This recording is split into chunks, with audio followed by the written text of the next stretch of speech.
Welcome to another edition of the Quick Game Podcast. I'm Hayden Ellis. I've got alongside me co-host Cole Weeks and a special, some would say celebrity guest, wow. Kaleb Hall, Spanish Fort Toro, state champion center, accounting extraordinaire, prom king, scratch golfer. This guy does everything well. Kaleb, thanks for joining us, man. It's an honor. One of those is true. We'll let the guests figure out which one. Well, my question would be: Has Hayden ever really competed with you in golf? Yeah, plenty. It's usually a good match. Really? Well, he hasn't really been much of a competition for me. I mean, pretty much every time we play is pretty much one-sided. His game's coming back around. Y'all are gonna have to get back out. Well, then if it's coming back around, I'm not playing it then. I see why it's never been close. Yeah, Kaleb, Cole and I only ever played when I was like in the biggest slump of my entire life, and when I was, working in football and was touching the clubs twice a year.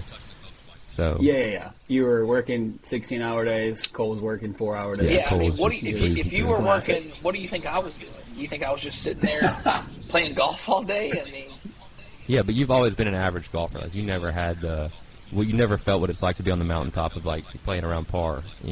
You've kind of always been that mid-age guy. Well, you know what? That consistent. That says a lot about you then, because you never broke me. So you know what I mean? Not once.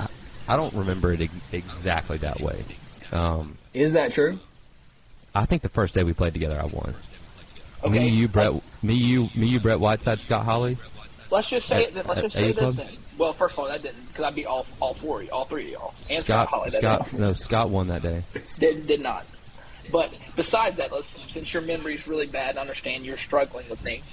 Have you beat me since that day? I don't know. And that answers all you need to know right there. The times I remember playing, like the one day I just played awful. I think I shot like almost 50 on the front nine on the links. Nothing else sticks out. Enough about our average golf games. Okay, yeah, we're here to preview the Auburn Tigers. We've got a big year coming up for Brian Harsin. A lot of changes, new coordinators, new quarterback potentially. Everything's on the move right now, and it's year two. It's time to lock in. There's some implications on the line this year. Yeah, year two is always the most important year, especially with how things would say ended and started for him. I would say kind of a big year. And, it's never easy pleasing the Auburn fan base. One of the toughest fan bases in the country to please. So, am I correct that the last two coaches went to the Natty in their first year? No. Gene Chiswick first year or second year? Maybe it was his second. Early on, then. So it's time. Yeah, so it's time. But you see, I mean, Tubbs was there.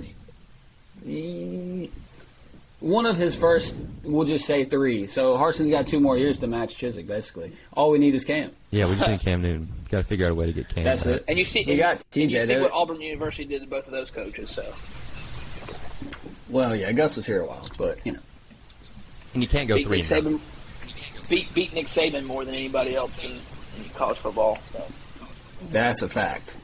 That is a surefire fact. Harsin tried. Brian Harsin almost did it with TJ Finley. Okay. Ooh, he did. Love that. He did. So it has nothing to do with the coaches almost. But we're going to move on from that.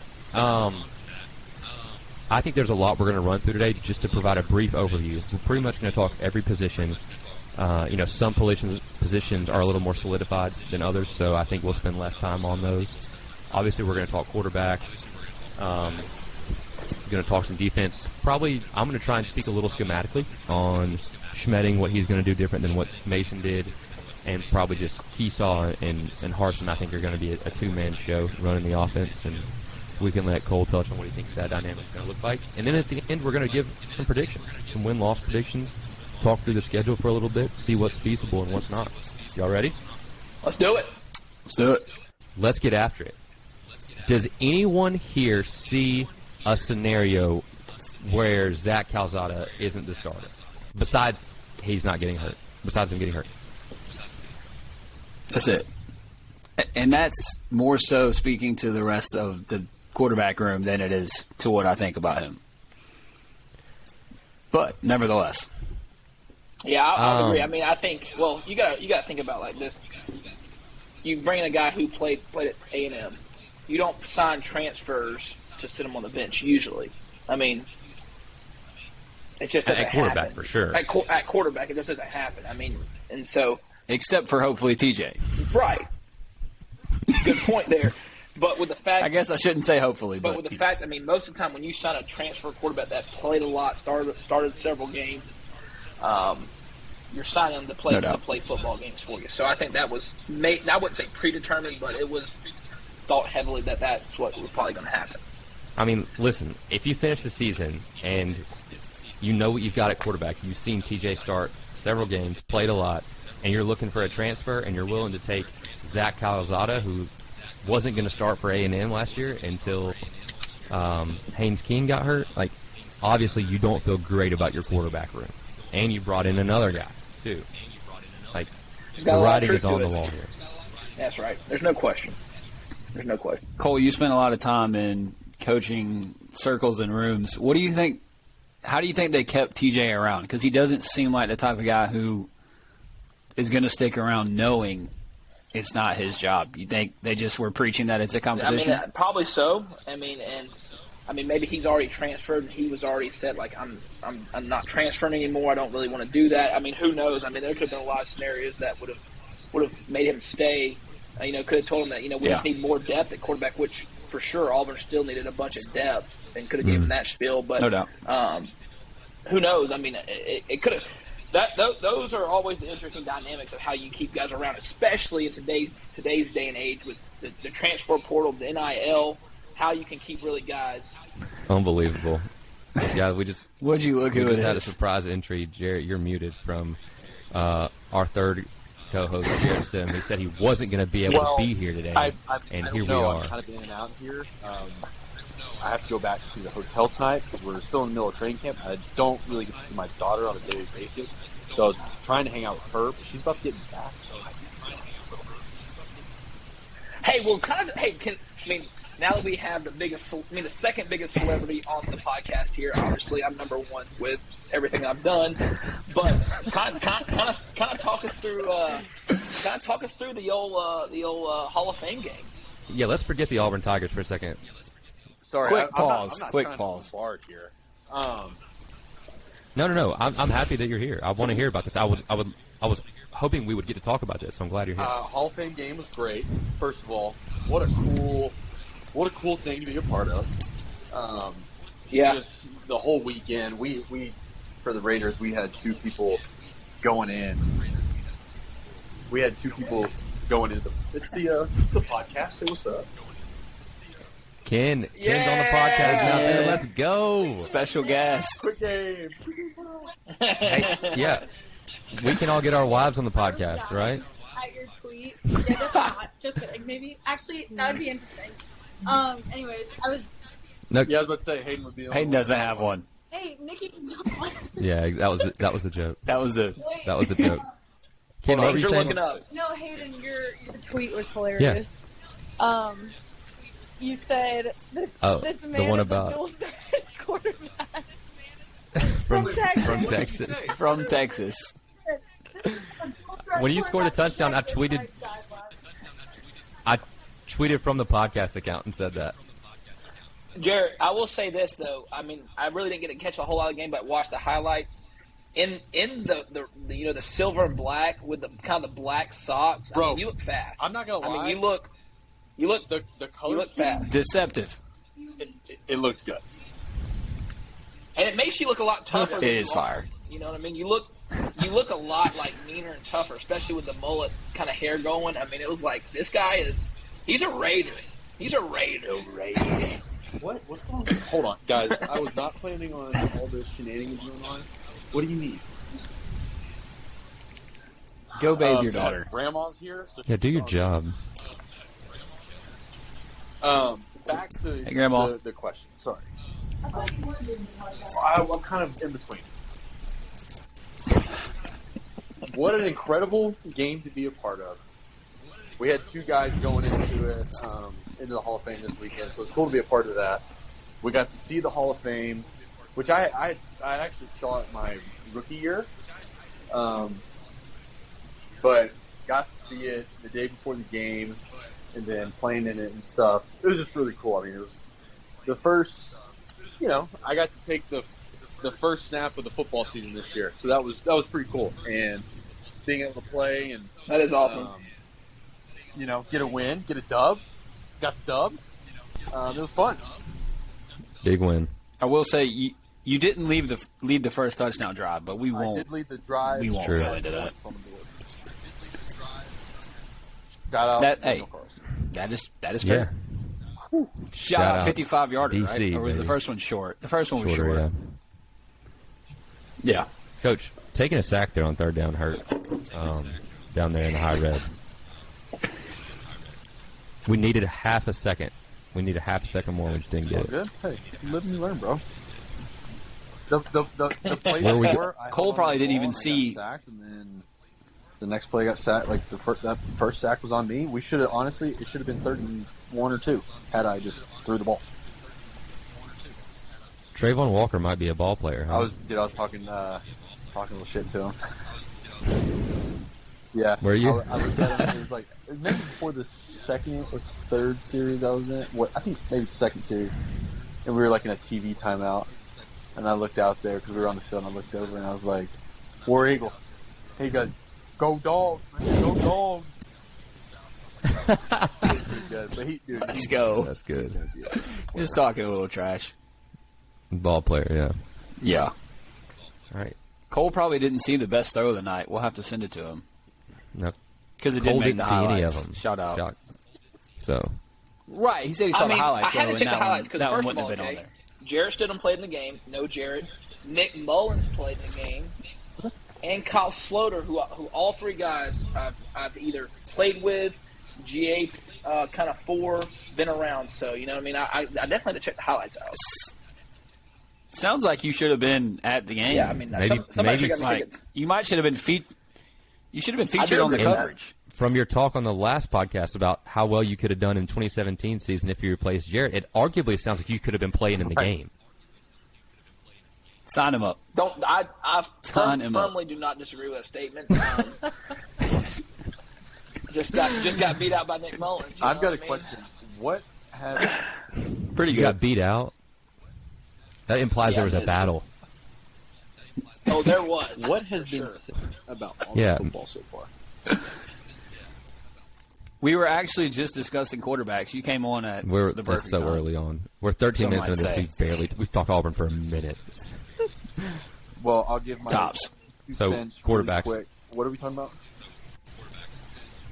Quarterbacks: Zach Calzada, TJ Finley. Quarterback room. Well, I actually was going to pick your brain about something specific to like a quarterback battle, like watching the quarterback battle unfold. You know, when you came in 2017, it was an open job for like if you'd gone in there and actually not been very good. Sean White, had been there, played a full season ahead of time. I was going to ask about that battle, what kind of that's like, and then I got to watch Joey Gatewood and Bo battle it out, and that one was kind of similar to yours in that after a week, everyone inside the staff knew what was going to happen, right? Like, it was Bo. Like, we knew we didn't have 2 good quarterbacks. I think, first of all, quarterback competition really, really healthy for not only the room but the entire team, because you kind of get to see, you kind of get, especially like spring, fall camp, all that kind of stuff. You kind of get to see like, okay, like who really wants it. Not that the other guy not that he doesn't want it, but it's just you kind of just see who rises to the top and who doesn't. And I think,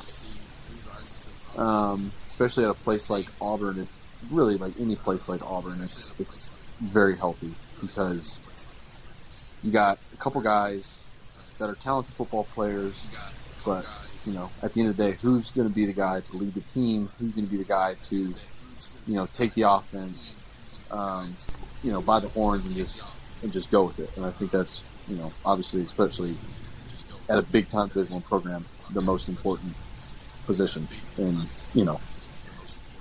so I think it's good. I think, I got obviously watched TJ last year, and then Zach a little bit obviously at A&M. I'll be anxious to see how it plays out. We did have a little hiccup in the quarterback room last week after, we had an Amazon deal come out. Fast forward to 24 hours later, we had something else come out. So, I'll be anxious to see if. I heard he was just doing prime delivery. Yeah, that was part of the contract deal. Is that he does delivery for him a little bit? That actually would be 2 days. Kind of funny. He said 2 days. He ain't got time. It's not funny. It's not funny that he does. That would be hilarious. What I'm saying is, I wonder how that will play into the whole thing, because none of us are obviously there. So I wonder if Zach gets the leg up, off the bat here, because they're couple days in now. Yeah. So that'll be interesting. I'm anxious to see who leads the Tigers, because Lord knows we need to get back on the right train. We need to get back on the right train. Yeah, there's a ways to go, I think. I think after a week, the whole staff who's watching practice every day will be like, yeah, well, this battle was fun for about 5 days, and then we realize that Zach is just better. I think he's so much more composed, better arm. I think he, takes his progressions better, has better command. TJ just does so much. Even as I was watching A-Day earlier, just lacks discipline with his feet. Kaleb, I sent you that throw that he had over the middle, throwing the dig, sails the guy by 8 feet. That was good. I just think there's no plan. That was good. Immobile. Like, he's just cannot move. And you got to think about, first of all, too. Sorry, I don't mean to cut you off, but you got to think about, first of all, even with TJ getting arrested, I mean, we got to think about from the coach's perspective. They're wanting to get whoever the starting quarterback is, as many reps with the starting offense, O-line, running backs, wide receivers as quick as possible. So this decision may have already been made, and the general public did not know it, where they've already got a starter and he's been taking the reps. But this probably goes ahead and puts it over the top from the standpoint of you're trying to get whoever your starting quarterback is as many reps with the first-team offense as much as possible. You know what I mean? Mm-hmm. So it's just it may be the salad from a talent standpoint, but just with this, what happened may have already decided it quicker for them. I honestly think that will have no bearing. Harsin could just be saying that publicly, but he pretty much was like, it was no big deal. It sounds like he just did something small and stupid. I personally don't think he was starting anyway. They might use that. No shot. All right, we're all on the same page, I think. It's the Zach Calzada show. It's always it's Calzada. Anybody Robbie Ashford? Anybody? That's what I was about to ask. Hayden, you've watched some of them. I don't see it. Not there. Crazy athletic. Right? Had him clocked running a verified 4.52 when he was a junior. Freak. He's got wiggle. Like, can make you miss. Offered by everybody?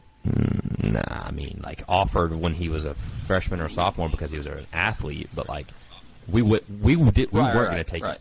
The reason Robbie Ashford's not at Auburn is because we said no. He can refute that if he wants to, but like, that's the truth. I was vehemently against taking Robbie Ashford. I'm happy to say that. It's just that was my job. What year was he? 2 years ago? 2020, yeah. Or I guess more than that. 2020. Oh, okay. So. Got you. We'll see. He's got a ton of ability. But can he put it together? Can he make the right decision over and over and over and over and over? We'll see. Was Calzada's main thing inconsistency? Like, I know he had, obviously, the Bama game, he was all-world. Then they would score, I think they scored like 10 points the next game. Like, well, obviously, they had a bunch of issues, nothing about Zach Calzada is especially dynamic, right? Like, he's accurate, he's on time, but he's good. He has to rely on you being successful running the football. That's just, kind of like a Jimmy Garoppolo situation where you can't put him out there and ask him to throw it 45 times and beat you over and over with his arm and make spectacular throws. Zach Calzada is never going to do that. But the Bama game, maybe he did that a couple times, which was just crazy. So yeah, he was in the zone. And He's I was gonna going to make rely another point to that. go ahead. Is that with Zach Calzada, I mean, just watching Harsin and what they do offensively, it's not going to be an easy system to kind of come in there and just master right off the bat.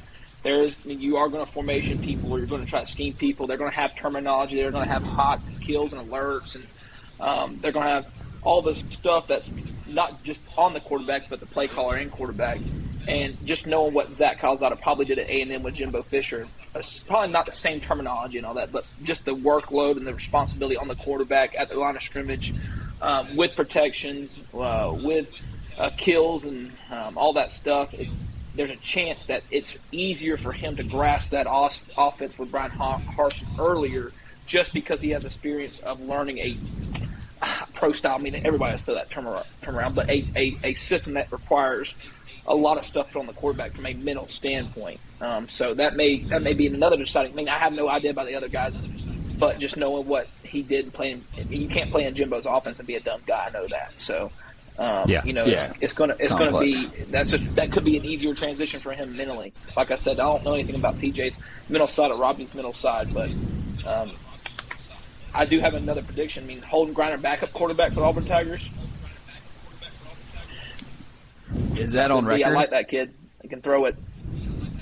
Good player. I haven't watched him He can throw it. I don't know how smart he is, obviously, but never been around him or talked to him. But I think by default TJ will be second on the depth chart. Now, does that mean if Calzada went down, he would be the guy? I don't know. Should be interesting. I'm all for it. Garner 2024. Hopefully it turns out. They need a good one. Running backs. Running back room is, between them and the defensive linemen, the best room that you've got on the team. Sure, it's the best room on offense. Yep. There's no question. Tight end honorable mention. I'd say the depth at tight end is definitely there. Like, you've got average. You've got a ton of people that are all pretty good. Like, but at running back, you've got two guys that are elite, probably. Oh, yes, completely Tank agree. Physically, I would say elite. Is just so gifted. Man, you're looking for him to take the next step this year with his patience, trusting the gap integrity.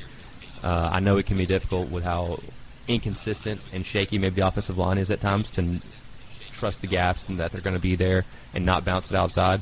But looking for Tank to take that next step this year. And then Jarquez, I just love with my whole heart.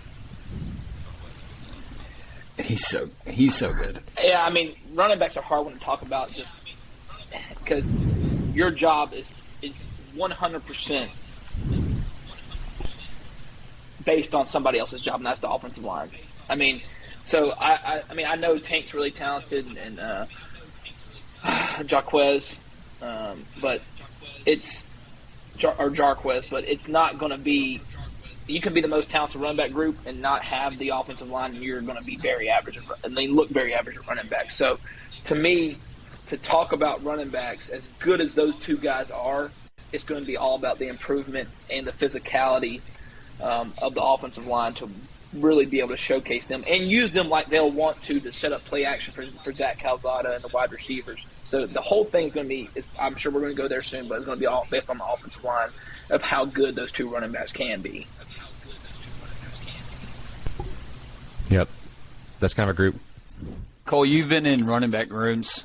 When you got a guy like Tank, he's obviously experienced now and stupid talented. Like, when does it become like, all right, you should have got 3 yards there based on how the play went, but we need 5 out of you? Like, when does it get there? Well, I think about extra yardage. To be honest with you, that's probably the key factor, in my opinion, in running back play, because you're not going to play running back in the SEC and not be able to run really well and not be able to make guys miss and not be able to do all these things. But the really good ones, in my opinion, like I always told the running backs, they always fall forward. They're never getting pushed back. They're always going to find a way to hit a crease. And if it's a 1 yard gain, they're going to somehow turn it into a 3 yard gain by pad level, by physicality, by violence in the hole. And so I think he has a little bit of that. Tank can sometimes kind of create a little bit more than probably he needs to in the SEC. But that's the thing that makes running backs elite, because can you stick your face in there and turn 2 yard gain to a 4 yard gain, just like you said? because you're not playing running back in the SEC unless you can run and catch and do all those things and make people miss. But you're not going to. You're not right, they've all got that. Consistently outrun the University of Georgia's defense or the University of Alabama's defense. You're not going to. I mean, it's just not high school football and playing. You're just better than everybody else. There are people just as talented as you. So can you do those fall forward, all of a sudden hit a big one, fall forward, hit a big one, So that's a really big ingredient to make running back play, in my opinion. Yeah, I agree. I feel good about the running backs. I don't think we should spend a ton of time on them. They're pretty solid. Do anyone think a third plays? I mean, because Sean played more than I think people realize, and obviously Jarquez was only a freshman. But I mean, he beat LSU. People forget the swing passes beat LSU. You always have a third. You have a third guy. I mean, and I don't think we have that. There's no way you're taking. You're gonna hand the ball as much as you can to Tank as you can, especially when you get to SEC play. Yeah.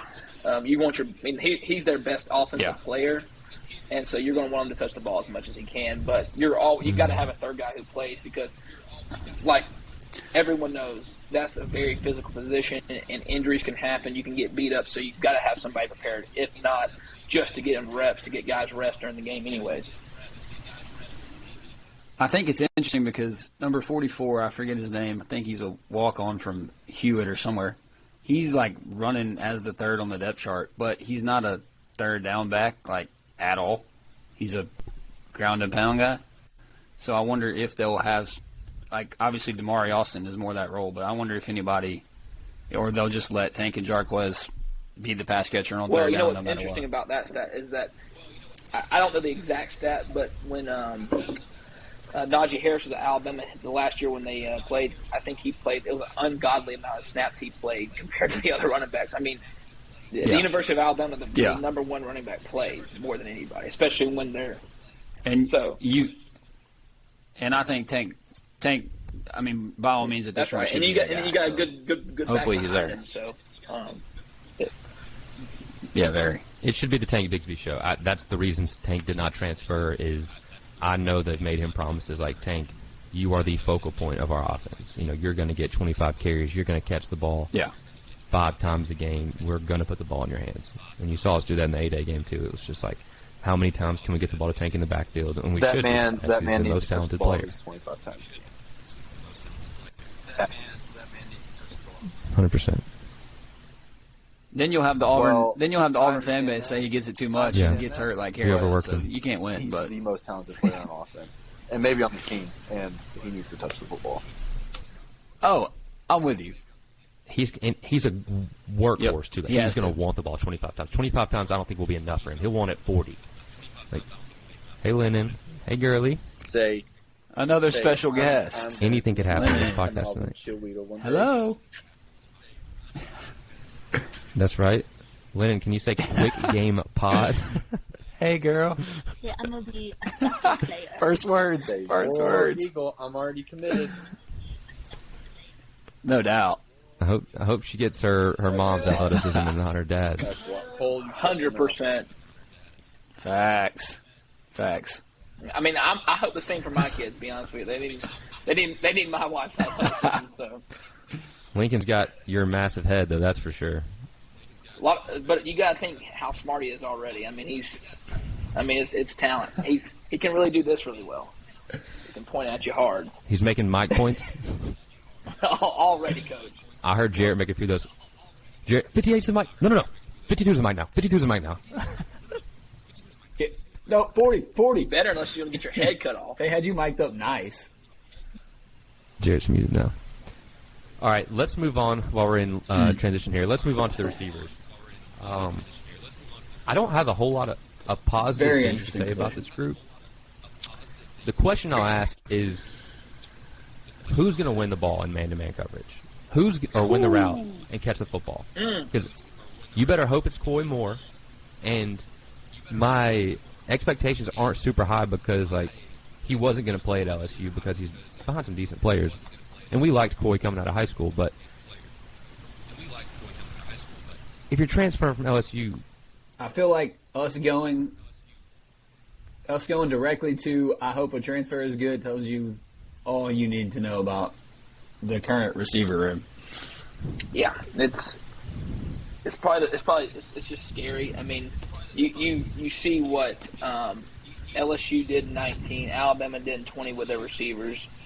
I mean, and anyways, when you play at Auburn University, you're going to get Alabama, Georgia every year, and they're going to play match coverage, and you're going to have to win on one-on-ones versus their DBs. And like you said, hey, the biggest thing is who's going to be the guy that wins one-on-one. I mean, it's tough. I mean, I think you can do it sometimes by scheme, but at the end of the day, like Nick Saban said, and we bring him up all the time, when the game's on the line, it's players, not plays. And who are the players in that room? Obviously we'll find that out here soon when the season starts, but you got to be able to win one-on-ones, and you got to find that guy. There is some elite speed in the room, I think, but we haven't seen it turn into production yet. I mean, is there elite speed? Javarius. Maybe not elite. I think Javarius. He's the only one that wins over close. the top. He's the only one that did it last year. So. Yeah, but you got to remember he's one. Are we playing the? Went out with a whole lot of size. I mean, Devontae Smith was really fast, but he was 6'1". I mean, Jamar Chase could run, but he was 6'1". You know what I mean? I think we gotta cut the comparisons to the best of the. Like, we're trying to go 8-4. But at the end of the day, is that the standard the Auburn fan base is going to have for them? Okay. Exactly. Heck no. But if we go 9-3 and lose to Bama and Georgia by 30 apiece, yeah, we had what great. An incredible turnaround from Brian Harsin. I mean, take this team to be 9-3. If they go 9-3, it's incredible. I'll touch on a couple other guys. Are we playing? 1 sec. Are we playing the McElroy clip? Oh yeah. We don't have to. We at least tell Cole about it. Let me play it. There's enough there, especially knowing. This is Greg McElroy talking about the Auburn receiver room and kind of exactly what we're discussing right now and what we're going to do with the football, who we're going to throw to. Game is run first, right? It's not like, I feel just as good about, say, Shedrick Jackson as I do some of the guys at Alabama. Like right now, there's a couple unknowns there too. So, it'd be great. Greg, you lost me. Okay, let me say this about Shedrick Jackson, and I hope people who listen to this don't feel like I'm ever attacking these players or whatever, but when you work in personnel and you work in roster management, you work and your coach, your job is to put the best players on the field. Your job is to win football games. Our job is to take the best players that we can and evaluate and make those assessments about what the players can and can't do. Shedrick Jackson is an incredible human being. He works really hard, going to be in the right spot. Having said that, I do not think Shedrick Jackson wins a one-on-one against most of the corners that play in the SEC. Well, and the neither do I. unfortunate standpoint is that the best thing to look at your future performance is your past performance. Mm-hmm. And Precisely. I don't want to bash anybody, but there just hasn't been a lot of guys in that room winning one-on-ones. Greg basically said that because Alabama has some guys who haven't played yet, and he compared him to a guy who's played for 2 straight seasons, and I think he would tell you has underperformed. It just made no sense. And, the only thing they have, they might have similar recruiting rankings because Shedrick was probably pretty high, but, I don't know. Greg clearly did not have an educated opinion there on what Shedrick has done on the field. I don't know how he did. No, you just... Phenomenal guy. I think he's probably one of the, he'll do great things. Probably won't be in the NFL. Outlandish take from McElroy. But, when this is the biz you work in and you guys give takes all day, that's your job, you're going to miss. So, I'm sure I will have said some wrong things. Exactly. I'm going to say some wrong things, but that one's bad. It's poor. To Cole's or one of y'all's point earlier, though, I mean, Tank is gonna be the guy, right? So we are gonna be play action pass team. Obviously, I mean, 3rd and long, we might just be cooked. I mean, it is what it is. But you need these guys to win over the top and play action a lot of the time, and hopefully, and there's a few really that can where do the it. situation is going to get seen over or won over or and one over is that that teams are going to know that we want to run the football, right? So they're going to eventually load the box once they realize that we don't have anyone that's dangerous on the outside, and so then it's all right. Either how creative can you get with disguising what we're doing, and 2, how can you get short, easy throws from guys that can consistently win and run crisp routes? Who's going to do that for you?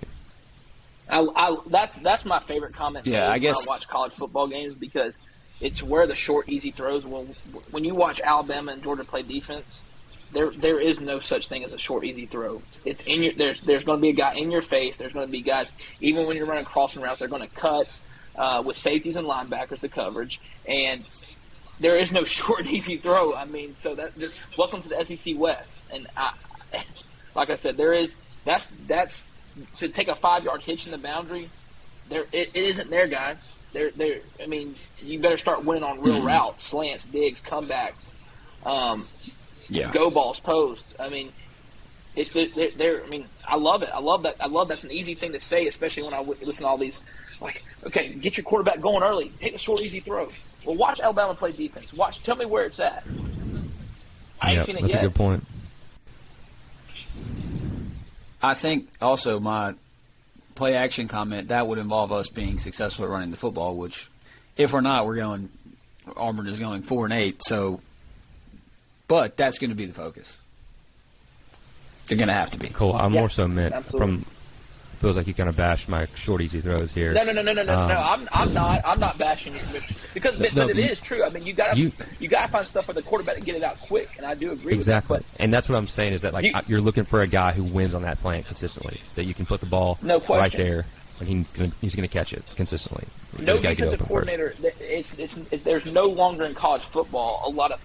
I'm on the left hash. The boundary's to my left. There's a corner that's playing off. I can throw a 5-yard hitch. There is nobody gives up those short, easy throws anymore. They're going to be in your face contesting every catch, and you got to have receivers that can win. You got to be able to protect up front versus the best pass rushers in the country, and you got to have a quarterback who can get the ball out when the right foot hits, deliver it, put the ball in the chest, and get a 5, 7-yard, 8-yard gain if he can break a tackle more. But to have short, easy throws in the game plan, it's just they're just not existent anymore. There's short throws, they're just not easy. Right. So you're looking for somebody to step up. Xavion Capers is a guy that we liked when we recruited him. Haven't seen it from him yet. You hear things about Malcolm Johnson, Tavares Dawson. I mean, those are both guys that are below 6 foot, that, smaller guys. That hopefully one of them becomes a playmaker. We don't really know. Coy Moore transferred from LSU.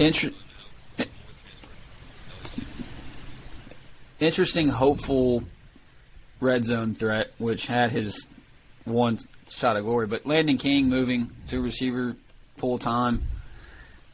I don't know if he has the speed, but interested to see how they work that in.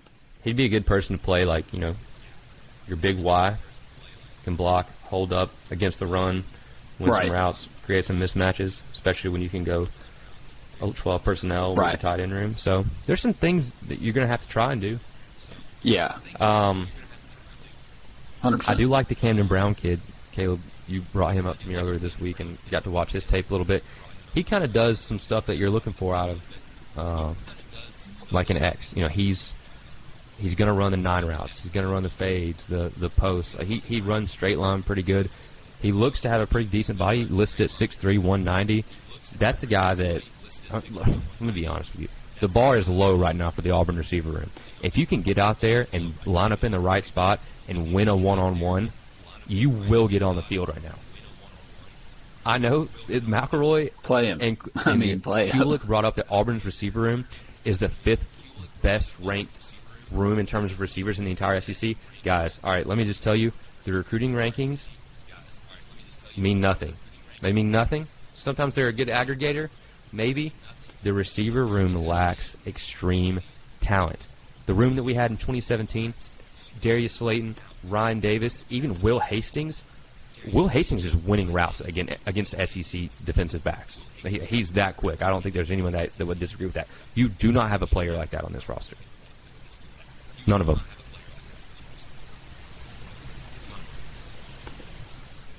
All right, the receivers. And now we get to move on to make it tough. The O-linemen. Well, the tight ends, I kind of touched on them there. Tight ends first? Okay. Shanker's so solid. I mean, speaking to the short, easy throws, I think that's where off-play action, whatever, get the ball to them, get 6 yards, that's a successful play every time. It's that's as easy as it's going to get if the play action's working and you can just get it to the tight end quickly. Shanker was, I think, the leading, at least had the most receptions last year.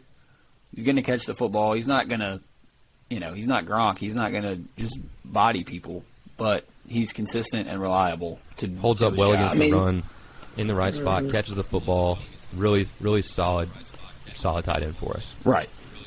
I mean, it's not going to be the University of Georgia's tight end room. I mean, that's going to be the most freakish room in the country. But you do have guys who have played a lot of football, who have been in systems, who have played for you.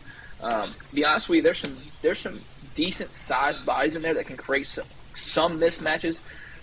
Will they be used that way in the intermediate passing game, or are they always going to be out of the backfield on true slide routes and true schemed plays? What I mean by that is just trying to get them open from a scheme standpoint instead of just letting them win on routes. But there are some bigger bodies in that room.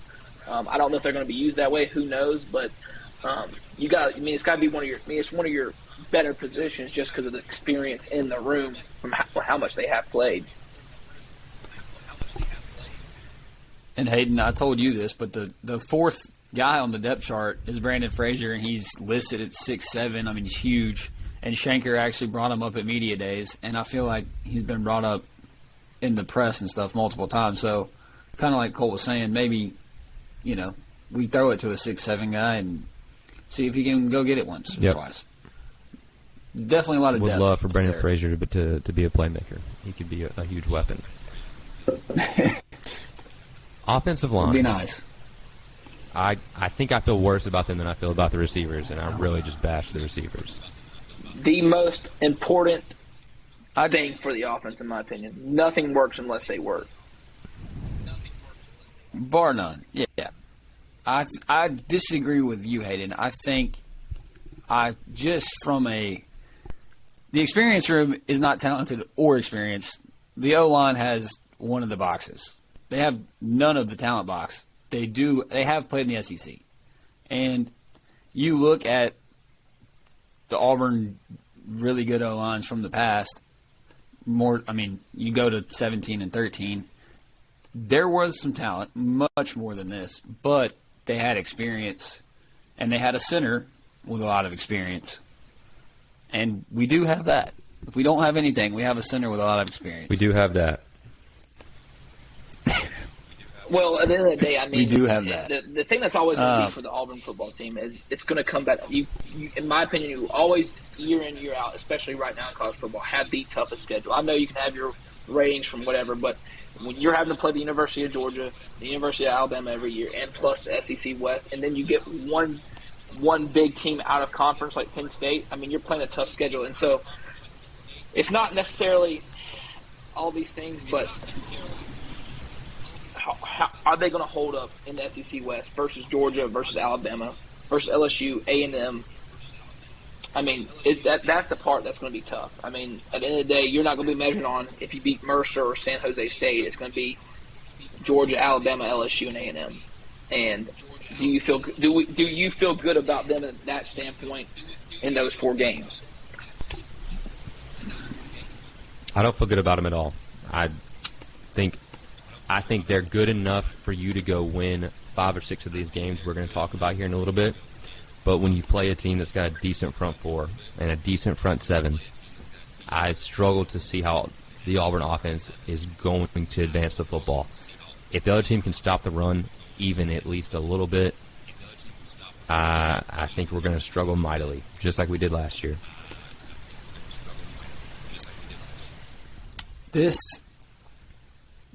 Going to last year, we were 6-2.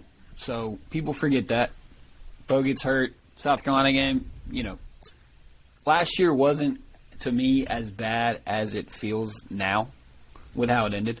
But if you look at the O-line, I mean, which somebody's going to get hurt. I mean, you're in the SEC, somebody's going to get hurt on the O-line. But, I mean, Keandre Jones, arguably the most talented, right? And Counsell the most experienced. So, I mean, your interior guys, I would argue, are serviceable. I agree. Are they a top-tier SEC alignment? No. Can they get a job done with a decent scheme and play winning football at times? Yes. Will we get sacked on 3rd and 11? Most likely, but you probably are anyway. The tackles, I think, are the huge question mark. I think the interior is better than people are giving them credit for, especially with their experience. The tackles, we just haven't seen it for many of them. They're a couple, JUCO guys, and then you got Alec Jackson, D-line convert, and then Troxel, which probably so. He'll probably be the one that gets hurt. But need Zaire. You need tackle, Killian I think, Zaire is scary. To have had a great offseason, to be fully rehabbed from his ACL that he tore his last year at JUCO, and put on a little bit of weight. I mean, you need him to be really good at left tackle for us to have a chance. We're saying if, and it is a huge if somebody can step up out of the 4 tackles that we have competing and play left tackle at a 5th, 6th best in the SEC rate, you find somebody at right tackle to just be there, and, I think we can win more than 6 games. Would be great.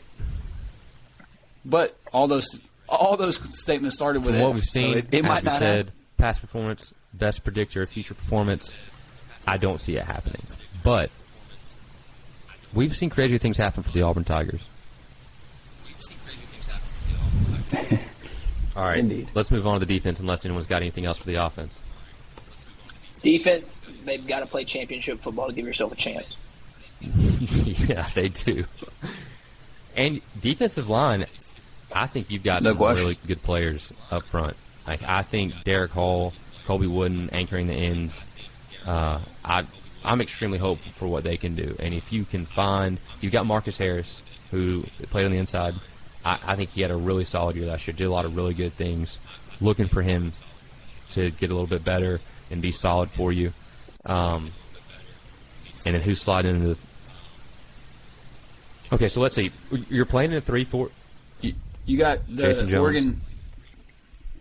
Oregon transferred. Yeah, he's going to, I think... I mean, he's going to be part of the rotation for sure. So last year you played... I mean, Derek Mason mostly played 4-down linemen. Like, that's just how he did.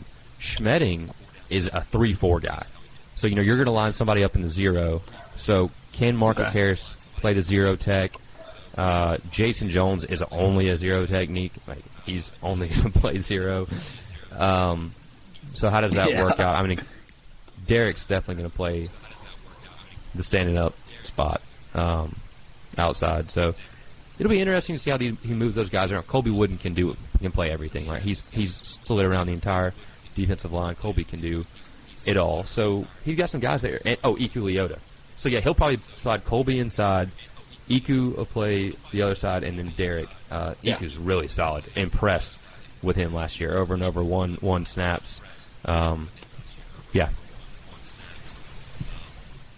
You got the big time recruit. I have no idea. It's Jeffrey M. Jeffrey M. I have no idea how to say that, but 5-star. That's how we said it when we were recruiting him. That's what it looked like. Yeah, I mean he's as many stars as you wanted. He had in recruiting, huge body. Everybody's saying good things in fall camp right now, but he's repeatedly been brought up as coming along well by Derek. So he's another guy who could be on the inside. We liked him. Thought his skill set more fit O-line, but he could be solid. You never know. Yeah, Zykevius Walker is somebody I thought was going to contribute more. I mean, he's listed as third on the depth chart right now. He played some last year, but never Z is a guy that we stood out a expected ton. to contribute soon when we recruited him. Maybe the work ethic hasn't been there. He's built. But we expected him to be good. Yeah. All right. Defensive line has to be elite because I'm worried about the linebackers. Owen Papo, excellent player. I think he's going to be so solid, can play anywhere, ton of experience. But beyond that, you've got some guys that haven't played a ton. Wesley Steiner and Cam Riley are probably the guys that are going to fill those linebacker spots when you've got three guys on the field. And there's a lot to be determined as far as what they can do. But Travis Williams, former Auburn linebackers coach, always says defensive linemen are linebackers' best friends. And you're going to need that D-line to be excellent so the linebackers can just tackle. Because I don't see Cam Riley and Wesley being like so violent and vicious at the point of attack, disengage, get the ball carrier on the ground like Zacoby could do over and over and over. Zacoby, he might be the most missed player in at the beginning of the season, just comparatively speaking to the end of last year. He was so. He doesn't get enough credit. I know he gets credit. He doesn't get enough for how much he could cover up. Recovery time's insane. In the linebacker room, question: Is Desmond Tisdale? Is he a contributor? Maybe. No. Maybe. Desmond was a guy that we liked the whole time. Wasn't our first choice for when we were taking linebackers, but missed on a couple guys that we were like, all right, well, we did our stuff on Tisdale. We think he's a football player. Kind of small. Steiner's only 6 foot. Tisdale's only 6 foot. I mean, they've added weight. They're both like 230, 240. Yeah. But now Cam Riley. And then another guy I know nothing about. Go ahead. The guy from North Carolina who transferred. I don't even think he didn't play in the spring because his dad had passed away. But Eugene Asante. I don't know anything about that kid. He played for them, so he's got some experience. But Cam Riley and Owen, if healthy, I think are the starters. Cam Riley is very athletic. Loved his athleticism. He's added a ton of weight. Looks really good. Pretty looking kid. Rangy. I worry about his ability to hold up, at the point of attack, shedding blocks, getting to the ball carrier. But yeah, very athletic. So we'll see if he's a football player. What's he listed at? I think when I looked, he's like 6'5", like 238 maybe. That's a total guess. Yeah, and that's probably generous. 238 after a pound of pasta. Let's see. 6'5", 230. Okay. 6'5", 230. So that's pretty skinny to play inside. So when I first started at Auburn, like back when I was an athletic recruiter as a volunteer back in like 2016, I was talking to T-Will one day, and Travis Williams was an All-American, 2003, 2004, played on that Auburn team, and so I was like, we were talking about linebackers or something, and I was like, T-Will, how much did you weigh 2004 year? He goes, I started the year at, he's playing Mike, I started the year at 212. By the Bama game, I was 197. Playing SEC football, linebacker, having over 100 tackles, I think. Like, isn't that nuts? And that's what, 5'9", 5'10"? T-Will? Not 6 foot? Nah, T-Will's probably 6 foot, yeah. Is he 6 foot? Yeah, but way different mindset than most people, though. Boy's a dog. Yeah. Zacoby was as close as we'll see to his mindset's about as elite as it gets. He's a pit bull. You know what I mean? So no doubt, that's what he always says. Pit bull, bum. That's all I've got for the linebackers. Secondary, you lose Roger McCreary, who was so solid. Really trusted him to do a lot. If you go back and watch the Alabama game, basically it was Roger McCreary. You're covering their best player man-to-man for 80 snaps. It was Jamison Williams in the first half till he got kicked out. And then we said, all right, go cover Mechie now. And obviously 4 or 5 overtimes in, like, we were gassed. But Roger was very, very good. I think he's going to play in the NFL for a long time. Really solid. Need Nehemiah Pritchett to take the next step and play consistent man-to-man. It's somebody you can trust on that side. Play the boundary corner spot. I like Nehemiah. I don't know who's going to play the other corner. Who's going to play the other corner? He's got to be that guy. He's going to play safety or the nickel. Almost. Yeah. Jalen Simpson did some good stuff. Jalen's taking some strides. He did. He's long, rangy. I don't think he has elite speed. I could be wrong about that, but he's been in the system. The first Spanish Fort Toro shout out. Oregon transferred DJ James, high recruit. I know of him through people. He, I think his mindset when he went to Oregon was he was all world Spanish Fort. They did everything, offense, defense. He did everything, and he's got to have a mindset change to be an SEC cornerback, and it might happen. Dude, at Auburn. We'll see. I had heard good things in camp about the J.D. Ron kid or whatever. I think he's from Valdosta, true freshman. Watched his tape. Yeah. Really like what I saw on tape. He's listed at 6'1", 181. Yeah. He's running with the ones. Fluid, can run. His hips are so fluid, can flip them and go. Willing tackler, competes in the run game. I mean, he's like what you're looking for out of a cornerback. To be 6'1", 180, good size. Yeah. If he can get on there and play, that would be impressive. To be running with the ones. Definitely. I mean, the third spot's open. Yeah. It's Jalen and Nehemiah, and then it's whoever earns it, I think.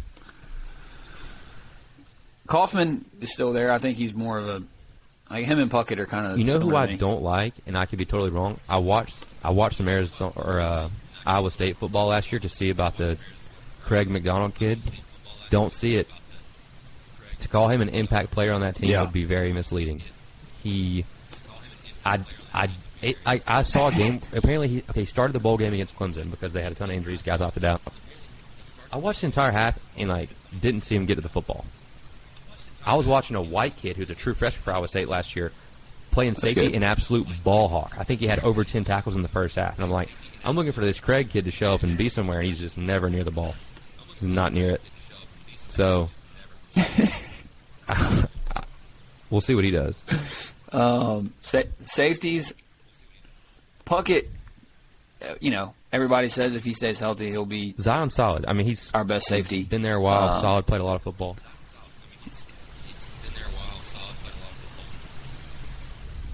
But, I mean, this depth chart I'm looking at has McDonald as the other, and if it's not him, it's going to have to be Kaufman or, I mean, heck, I don't even know. Kaleb Wooden, you've heard, I mean, he's also a true freshman. Hopefully we don't have two true freshmen out there, but you've heard really good things about him. Yeah, the secondary is kind of a bigger question mark than I think. Well, you just lost a lot of production. I mean, you lose Roger, lose Smoke. You lose some guys who played a lot of football for you. And there's some talented guys there, just losing so much experience that who knows? I mean, that's probably the difference in some of the other positions is that the DB room probably has some talent, just they don't have near the experience that you're going to discover some of the best athletes in college football. That's a great transition to let's talk defensive game plan a little bit and what we think Schmedding's going to do. I mean, this is SEC football now. You're going to get really good athletes every single week and really good coaches who are going to game plan so much, look at what you do. From what I saw from Schmedding, I watched several games from Boise State when he was signal calling there. plays a ton of zone, ton of true zone. Didn't do a lot of man-match stuff. Never played man coverage. Granted, you are dealing with different athletes now at Auburn than you had the luxury of having at Boise State. You've got some guys who can run, defensive line who can hopefully get to the quarterback a little bit. You're going to – everyone always says, what are you going to do defensively? Well, we're going to be multiple. You have to be multiple, right? Because when you play Arkansas, Ole Miss, they're going to go 11 personnel, they're going to go 10 personnel, spread you out, wide as you can get you. They're going to do that stuff. Then you're going to play Georgia and Alabama, who are going to put you in 12 personnel scenarios, 13 personnel. You're going to have 4 linebackers on the field. So, like, you're going to have to play nickel. You're going to have to go heavy, play a little bear sometimes, like near the red zone. You've got to be able to do everything. So, yes, be multiple. But I am curious to see what sort of structure we get as far as, are you going to play a ton of true zone looks? Are you going to do some man match more? Are you going to play true man-to-man? Because I think we saw Derek Mason try and mix it up. He played a lot of cover one. Played a lot of straight, true cover one last year. It should be interesting. Year one, the SEC. Well, I just think that, every defensive coordinator I've ever heard talk, man, the number one priority is to stop the run. It's always been to stop the run. You know what I mean? And it'll be interesting with how that's going to work, and that's been the SEC. It's been played man match coverage and put one more than box on defense than you have on offense, and say run it, and we're going to try to stop the run. And the first time we really didn't see that happening was Cincinnati when they played Alabama in the college football playoff. And as much as people, Cincinnati was in that game early until late in the second half, and Alabama ran it really well. Didn't throw it as good, but ran it really, really well. So it'll be interesting if anybody kind of thinks about that side of it. Would you rather Alabama beat you throwing it or running it? So who knows?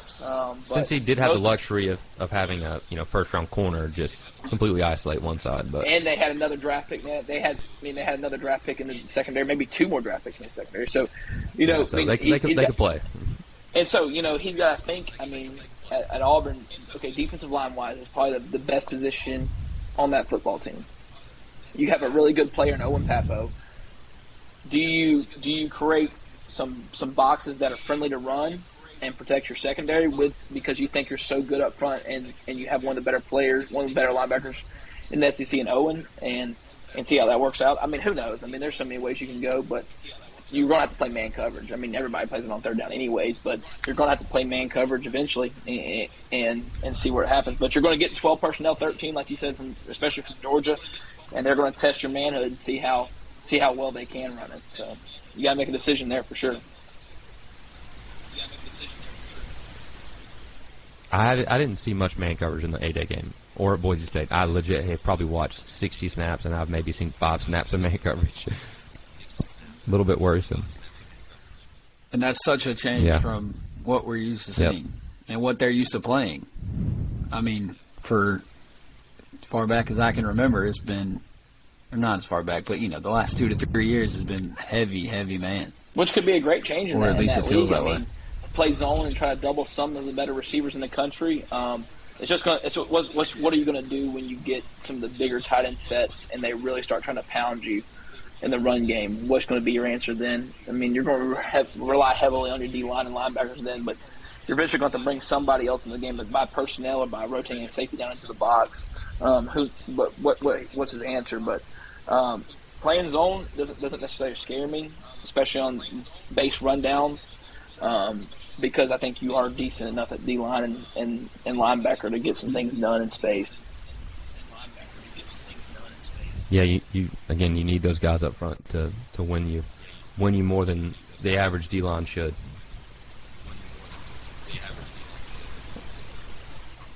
So, our coordinator question. So, Schmedding, was he the DC at Boise? So, he is. He's the one calling plays now? And then, do we know, and Cole and could probably speak more to this, but do we know who's calling plays on offense? It'll be the guy that called him for Boise that just got promoted. Yeah. Kiesau? It's going to be Harsin. It's going to be those same guys. Harsin's game plan, Harsin's offense, it's just going to be like Kiesau calling it on game day, but I mean, I'm sure Brian Harsin will be heavily involved in game planning, in the strategy of how it's called, what's ran, where it's ran, when it's ran, all that stuff. So as far as game, I mean, it's the full Boise experience now. And It's probably legit. what he wanted to get to when he first got there. It just either because of going to the SEC, didn't know if he was unsure, or if you never know, when he was hired, it said you need to hire some SEC coordinators to help you through your first year. I mean, who knows what was said? I mean, that stuff like that said all the time, but it's the Boise experience now. We'll see if they can get it done. We'll see if Idaho translates to the Deep South. All right, we're going on an hour. Obviously, I'm going to have to cut some stuff out, but we're on an hour and 7 minutes now. We can talk through record predictions. Got to hit schedule, don't we? Yeah. Yeah. All right, I'm going to call it the games, and we can just say win, loss, win, whatever we think all about the game. Add in some tidbits if you want. Game 1, Mercer, W. Mercer has given the Tigers trouble in the past, but still a W. They've given Jarrett Stidham a heck of a hard time. Although he was 32 for 30. They really attacked the football yards that game. Everybody forgets that. One of the most efficient. Lots of records. Lots of records were Auburn broken. Quarterback history. I think SEC history too. Probably too. Yeah. San Jose State. Yeah. W. Win. I think we'll call it 2-0. Let's go. Rolling. First 5 are at home, so that's nice. Quick funny story. Hayden, Colby, my buddy who's a Kentucky fan, is coming for the Penn State game, and he was like, y'all will be undefeated, right? And I was like, I mean, if we're not, we'll go somewhere else. We're not. And he said, well, don't forget about my text. And so he's a huge Kentucky fan. The NCAA tournament, when the brackets came out, he was like, I hate we got Murray State second, in-state school, whatever. And he was like, somehow I got it back around to, well, if we lose to St. Peter's, like, I'm jumping off the cliff. Nobody ever hear from me again. And so when I said that today, I emphasized his message, and I was like, San Jose State could put me into this hole. So don't forget St. Peter's, but I think we're good through the first two. St. Peter's still crazy. I think we're good through the first two. Penn State at home, September 17th, third game of the year. Penn State has never experienced anything like Jordan Hare. Win. You got to win it. I mean, It'll be a primetime game, I'm sure, or something close to a great kick. I mean, it's a 2:30 kick. It's 2:30. The Auburn faithful pull through that one. I'm so torn on this because it's a win for me. Is Penn State talented? No, they're not. I thought we could have beat them. They lose Dotson and Brisker, right? They're two best players. The quarterback is solid. Yeah. I think he does a decent job. He is. They had a similar season to Auburn. They lost their last 6 or something crazy. So things aren't great. If Auburn can literally just not be inept on offense out there, I think they win that game. But I could eat this is a game that if things don't go well, they could lose. Okay, Hayden, win or loss? I'm gonna go win. It's a win. Let's go. Mizzou. Win. If you can't beat Mizzou at home, I mean, you might as well treat them like. Don't sleep on Eli Drinkwitz out there in Columbia. He's on the hot seat. I'm with you, man. I but mean, hey, you're at Missouri, you're coming. It's at Jordan Hare. If I'm calling, we can't lose to that. Hopefully, it's a 6:00 kick. If we get 11 there, that's just tough. LSU. Okay, I'll say W for Missouri. I think we're 4-0. LSU, I'm going L. I don't see it. Only reason I think they beat LSU, and the only reason I say that is because it's in Jordan Hare, and I'm not sure the quarterback's going to be good enough for LSU to be that good on offense right now. They'll have some decent skill. They'll be good at skill, but they're going to have some decent skill. They're going to have some. Yes, they're going to have some good skill. Yes, coach. But it doesn't matter at skill position unless you have an offensive line and you are good at quarterback. And right now, who's going to play? I mean, who's going to be the elite quarterback? Who's going to be Joe Burrow? Even last year, Max Johnson was really good for them, and they were just okay. Yeah. I like Max Johnson. I think that Their O-line is pretty bad, which is surprising for me. I mean, They yeah, were they're, last year, they're not excellent. I'm calling it a win. I think there's just, first-year head Ryan coach. Kelly, man, I think- I'm telling you, it's yeah. being a first-year head coach in the SEC. What makes you think they're going to lose to the Auburn Tigers? I mean, they're going to beat the Auburn Tigers. Hayden. I think Miles Brennan's fine, serviceable. I think he'd probably start for Auburn. Right now if he was in a battle. Serviceable, coach? The SEC and serviceable is going to win in Jordan Hare? Come on, man. I'm not asking Miles Brennan to go beat Georgia. I'm asking him to beat the Auburn Tigers. Okay, who? It might not, happening. but LSU is skilled, man. If their O line can be okay, they have Keishawn Butte, who's the best receiver in the country, probably not close. Jack Betch, number 80, ball player. Jeray Jenkins is a backup receiver for them. He's a really good player. That's why Coy Moore couldn't get on the field, is because they're skilled. Gotta have somebody to get it to him. He doesn't. He's not going to have to. Miles Brennan's been beat out by the last two quarterbacks at LSU. Yeah, Max Johnson. One was a Heisman Trophy.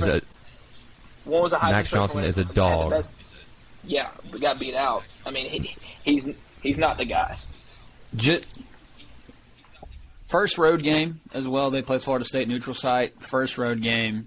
It would be an impressive win for LSU. A very impressive win. And look, they're skilled on defense, too. We'll see. They've got players. Ali Gay, Jacqueline Roy, B.J. Ojolari. They always do.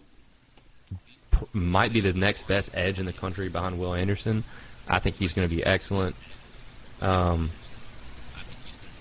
just think this LSU team is talented, and if Brian Kelly can get in there and create some, solid organizational processes and make that team tough and hard-nosed again and put them in the right spots, unlike last year where they were incredibly undisciplined, had no game plan, I think it's not going to be hard for LSU to be a 7-5, 8-4 team, which for me is good enough to beat the Auburn Tigers. We all get our opinions. It's fair. It's totally fair. If it was in Death Valley, I'm probably not even thinking twice about it. But it's not. Georgia at Sanford Stadium. I'm going to say L, and by a lot. Could be a long night for the offense. Yeah. Hope it's 11 a.m. and nobody sees it. All right, that's an L for sure. If Auburn wins that game, if Auburn wins that game, I don't care if they're 3-3 or 3-2 and go win that game. Look out, Auburn's back. Harsin's back. Auburn wins that game. Extend Harsin. That will be almost a guarantee. At Ole 5 Miss, years. October 15th. It's an L for me. It's a good football game, man. I mean, yeah, I think they probably lose to Ole Miss, probably, but I mean, this is not a. It's a head scratcher. I don't mean. It's a head scratcher. As you can see here, Auburn fan, we probably just want more than, but we beat them, I think, 6 times in a row. I realize Lane is different, but he almost won the game for us last year. I think our defense is going to be solid, and we usually score on Ole Miss at a decent clip. Everyone does. They were better last year. Auburn wins. I love it. I love the pick. I love the pick. Probably like a 3-point underdog, if not more. Cole, you remember that? Who's going to start at quarterback then? Is it they got the Luke Altmaier kid, who's a Mississippi kid, solid. They got small. the Dart kid and Luke Altmaier kid. I mean, you don't bring in Jackson Dart and not start him. I think he might.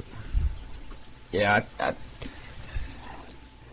Dart is going to throw probably 30 TDs and 20 interceptions, if not more of both. Hopefully 3 of those are against Auburn. All right, Arkansas at home. We got a bye week after Ole Miss. We got Arkansas at home. Good bye week. They beat Arkansas at home. Win for me. I think Arkansas goes 6-6. I think they're over. They got Jefferson back at quarterback. KJ Jefferson, solid. Sam Pittman's doing good stuff there. I think there's a chance here, Coach. I think there's a chance the Auburn Tigers lose this game. Arkansas usually gives Auburn some fits at home, historically speaking. But it's a Boise State experience, baby. I'm gonna say W. I don't want to, but I'm going to. Let's go. All right. Let's go. That is a huge win. It's a big win. They need that one. So you have the Auburn Tigers at 5-3 right now. I have them at 6-2. Caleb has them at 7-1. Correct. Okay. Caleb, that's at bold. Mississippi 7-1 through 7-1. Hey, we were 6-2 last year, baby. A hard place to play. They lose to Dogs and Starkville. I just don't see them being very good. God. I know, but I'm not saying we can't test lose. the secondary. I felt the same way in 18 and got beat there. Felt the same way last year at home. I think after last year, I don't think they're going to be very good either. And I think if, I have to go with what I've said so far. If we're 7-1, we're playing some decent football. We go beat Caleb has the Auburn Tigers at 8-1 right now. Week 10. 9 games. Hey, there's a lot of football left. I'm going to say I tell you what, but at least there's heartbreak. There's heartbreak on the horizon. I think Auburn's either going to lose to Arkansas or Mississippi State. One of those two games. I said L for Mississippi State. I don't think they'll get through both of them. Texas. Don't think I'm. This isn't. I'm not putting $1 million on this, but November 12th, Texas A&M at home. Texas A&M is not as good as everybody thinks they're going to be, but they don't beat them. Lost. I don't see why A&M isn't going to be completely agree. 10-2. They're not. It's A&M. I think they'll be 9-3. Jimbo's just been. Unfortunately, I think they waiting break to get our the quarterback position right. Auburn's You've got Haynes King and Max Johnson in there, both really solid players. You've recruited well at skill position, at running back, at O-line. You've brought in good defensive players. I don't see why A&M shouldn't expect to win 10 games this year. They are expected to win. They won, 10 last year? I think Auburn takes a tough L here. I think A&M's legit. I think they lose as well, but I don't. I think they lose as well. Big a loss there. One thing is going to be. Was it last year they were like number 5? Yeah, they were right there. Mm-hmm. They blew it against who? Who did they lose to? Arkansas, maybe, or something like that. Somebody at the end. LSU. They lost to LSU. Yeah. Yes. Oh yeah, that's right. LSU was going nowhere. And all right, West Kentucky W. Crimson Tide on the road. W. Loss. We'll see you later. We're gonna get best team in college football. Yeah. Although, in my alternate world here, we're 9-2 going into T-Town. We're probably the CBS game of the week, and then we get beat by 35. When you play Alabama as good as they're going to be this year, and they're playing them in Tuscaloosa, forget about it. Forget about it. I got them 7-5, Coach. I got them 6-6. I think. Did you? Who were the Elegance?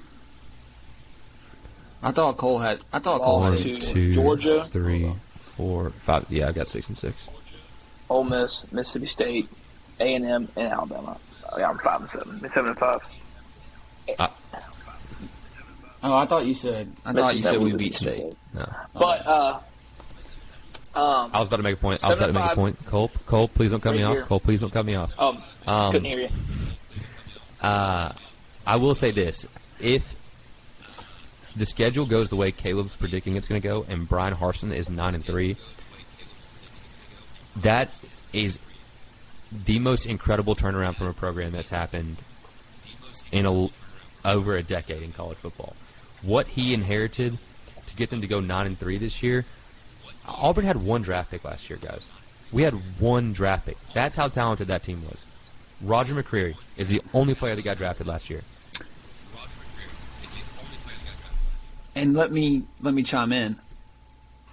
I mean, Coach, Auburn was beating Mississippi State 31 or 35-3 in Jarrett Stadium to go 7-2 with, I believe, a cupcake and South Carolina remaining.